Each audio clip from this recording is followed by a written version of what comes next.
अथांग समुद्राच्या गहिराईमध्ये जिथे सूर्याचे किरणही नव्हते पोचत, तिथे वसलेलं होतं एक मोठं राज्य, अटलांटिस. हे राज्य एका साधारण स्थानसारखं नव्हतं. तिथे असणारी भिंत मोतींसारखी चमकत होती.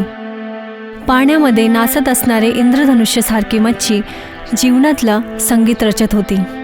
या राज्यामध्ये शासन करत होते राजा ऑलियस आणि राणी मेलोडिया, जी लवकरच आई बनणार होती. काय गोष्ट आहे राणी, तू खूपच सुंदर दिसत अरे आहेस. सोडा, माझी तारीफ केल्याशिवाय तुमचा तर दिवसच नाही जात. ते तर आहे, तर याच्यामध्ये काही वाईट तर नाहीये ना? आता राहू द्या. तसं तुम्हाला आज कामापासून वेळ कसा मिळाला? अरे वेळ कुठे आहे, हे तर मी आपल्या कामापासून लढून झगडून तुझ्यासाठी आणि मुलांसाठी वेळ काढलाय, ताकी तुला कुठल्या गोष्टीची कमी न जाणवेल. चला, चांगली गोष्ट आहे. होणाऱ्या बाळासाठी तरी तुम्ही कामापासून वेळ तरी काढलात. अरे ही तर फक्त सुरुवात आहे. आता पुढे पुढे बघत जा, मी तुला तक्रारीचा एकही मौका देणारच नाही. येणाऱ्या बाळाच्या आनंदामध्ये राणी आणि राजा दोघंही मग्न होते, पण येणाऱ्या संघर्षाचा त्यांना जराही अनुभव नव्हता. खरं तर खूप वर्षापासून अटलांटिक्सवर शार्क राजाचा सावली मंडरावत होतं. शार्क राज एक क्रूर समुद्री डाकू होता, जो सर्वांना आपलं अधीन आणण्याचं स्वप्न बघत होता. त्याचे डोळे अटलांटिसच्या राज्यावर होते. असं ऐकलंय की राजा ओरलियसला मुलगा होणार आहे. चांगली गोष्ट आहे. आता राजासोबतच राजकुमाराचा पत्ता सुद्धा मी माझ्या हाताने कापेल. क्रूर शार्कला आता मेलोडीचं गर्भवती असण्याची बातमी कळली होती, आणि शेवटी तो दिवस आला होता जेव्हा सर्वच काही नष्ट झालं होतं. राणी मेलोडीला आता खूप त्रास व्हायला लागलेला. आता राजाचा जन्म होणारच होता. तेव्हाच अटलांटिसच्या सीमेवरती खतरेची घंटी वाजली. महाराज, महाराज, शार्क राजने आपल्यावर हमला केलाय आणि त्याच्या पहिल्या वारानेच आपली अर्ध्यापेक्षा जास्त सेना मारली गेली आहे. काय? राणीची सुरक्षा जरा जास्त कडक ठेवा. हो महाराज. सैनिक महाराजांच्या आदेशावरती राणीच्या कक्षकडे जातच होता तेव्हा, महाराज, खुशखबरी आहे. महाराणीने राजकुमारला जन्म दिला आहे. दासीचं बोलणं ऐकून राजा ऑलिव्हियस आता खुश होता. तो लगेचच राणीच्या कक्षमध्ये जातो आणि त्याने राजकुमाराला आपल्या गोदीत उचललं. तेव्हाच किल्ल्यावरती जोरजोरात आक्रमण चालू झाले आणि ऑलियसला समजून आलं की आता धावणं आणि लढणं हे शक्य नव्हतं. मला माफ कर बाळा, पण आता तुला काय जावं लागेल? हे तुम्ही काय बोलताय? ते जे खरं आहे, शार्क राजने आपल्याला चारीकडून घेरलेलं आहे. आपली अर्ध्यापेक्षा जास्त सेना गेलेली आहे. तुला काय वाटलं, शार्कराज जर इथे आला आहे तो फक्त तुझ्यासाठी आणि माझ्यासाठी आलाय? नाही, तो या राज्यावरती राज्य करायला आलाय आणि त्याच्यामध्ये येणारं प्रत्येक संकटाला तो संपवून टाकेल आणि आपल्या मुलाला पण तो नाही सोडणार. नाही, असं नका बोलू. मी ह्याच्याशिवाय कसं राहू शकेन? माझ्या बोलण्याला समज मेलोडिया. आपला मुलगा आपल्या विनाच सुरक्षित आहे. सैनिक, तू राजकुमाराला मागच्या दरवाजाने घेऊन पळून जा. हो महाराज. हे घे राजकुमाराला. आमच्या घराण्याची निशाणी, निळा क्रिस्टल, ही तुझी प्रत्येक संकटात रक्षा करेल. तुला जावं लागेल बाळा, पण लक्षात ठेव, तू या राज्याची आशा आहेस. हे राज्य तुझी वाट बघत आहे. आणि अशा प्रकारे राजा आणि राणीने आपल्या राजकुमारला भारी मनाने विदा केलं. दुसऱ्या दिवशी पृथ्वीकडच्या एक छोट्याशा तटीय गावामध्ये मच्छी मारणारा गोपाल आपल्या छोट्याशा नावमध्ये बसून मच्छी मारायला निघाला होता. तो एक सरळ, विनम्र आणि एकमेव व्यक्ती होता. त्याची बायको खूप वर्षाआधीच निघून गेली होती आणि तो आता एकटाच जीवन व्यतीत करत होता. चला, आजचा दिवस तर खूपच चांगला दिसत आहे. चांगली गोष्ट आहे. तेवढ्यातच त्याला अचानक एका मुलाच्या रडण्याची आवाज येतो.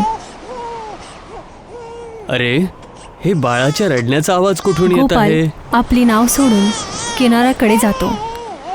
त्याने तिथे बघितलं की एका किनाऱ्यावरती छोट्याशा टोकरीमध्ये खूप सुंदर आणि आकर्षक मुलगा कोणीतरी त्या टोकरीमध्ये सोडून गेलं होतं आणि तो बाळ खूप रडत होता. अरे रे, एवढ्या चांगल्या बाळाला सोडून कोणी कसं जाऊ शकतं? नाही, असे रडत नाहीत बाळा. गोपाल खाली बसला आणि त्याने त्या बाळाला आपल्या कुशीत घेतलं. पण तेवढ्यातच तो मुलगा जोरजोरात रडायला लागला. बिचारा गोपाल, तो स्वतःहून खूप प्रयत्न करत होता, पण शेवटी तो चूपच नव्हता होत. नाही थांब, तू तर खूप गोड मुलगा आहेस ना. अरे देवा, हा तर शांत व्हायचं नावच घेत नाहीये. तेवढ्यातच आकाशामध्ये खूप काळे आभाळ आले. वीज कडकडायला लागली आणि हवाही जोरात यायला लागली आणि थोड्या क्षणातच जोरात पाऊस यायला लागला. ज्याला बघून गोपाल अजूनच घाबरला.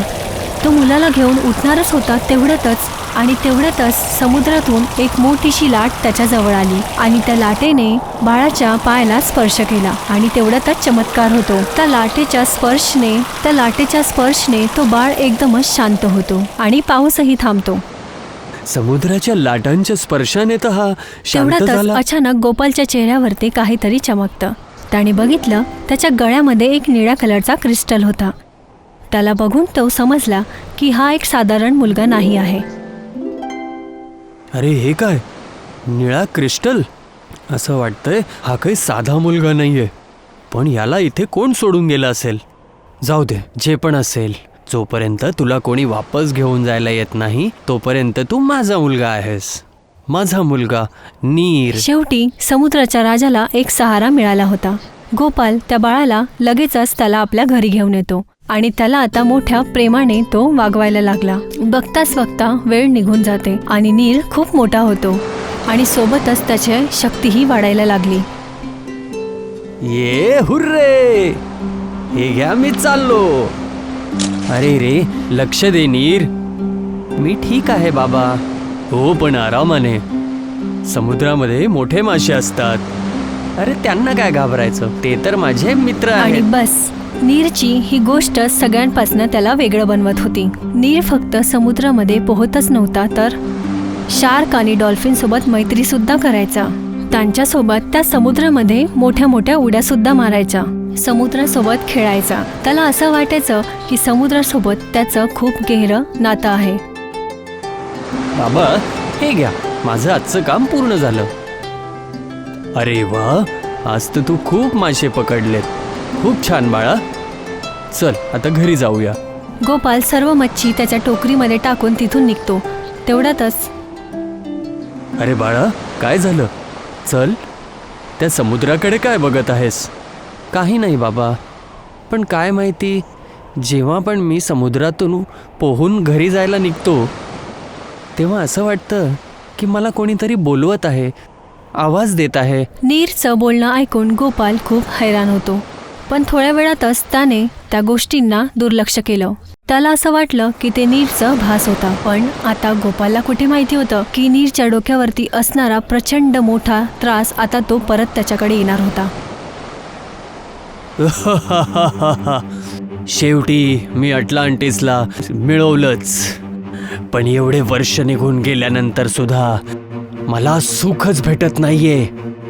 का? मला माहित आहे तो आजही जिवंत आहे. तो जिवंत आहे, या अटलांटिसचा खरा वारिस.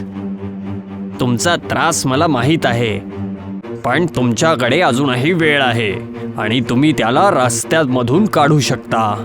मी आत्ता त्याला बघू इच्छितो, आत्ता, याच क्षणाला. राजाचं बोलणं ऐकून त्या दूतने आपला हात त्या जादुई बॉलवरती ठेवले आणि चमत्कार झाला आणि शार्क राजला त्या काचेच्या गोळ्यामध्ये नीरची परछाई दिसली आणि त्याला बघताच तो ओरडला आणि लगेचच त्याने आपल्या सर्वात जास्त विश्वासू आणि साहसी जासूसला नीरला संपवण्यासाठी पाठवलं. तेच दुसरीकडे नीर आपल्या घराची सफाई करत होता. तर तेवढ्यातच त्याला त्या पेटीमध्ये तोच तो निळा क्रिस्टल मिळाला, जो कधी त्या राजाने त्याला दिला होता. अरे हे काय, निळं क्रिस्टल? हे इथं कसं आलं? आणि बाबांनी मला याबद्दल कधी काही सांगितलं का नाही? शेवटी नीरला ते निळा क्रिस्टल मिळालं आणि जसंच त्याने त्याच्यावरती हात फिरवला, त्या क्रिस्टल मधून निळा धुवा बाहेर आला आणि ती धुवा त्या एका परीमध्ये बदलून गेला, ज्याला बघून नीर घाबरतो. अरे हे काय होतंय? हा धूर्त माणसामध्ये बदलतोय.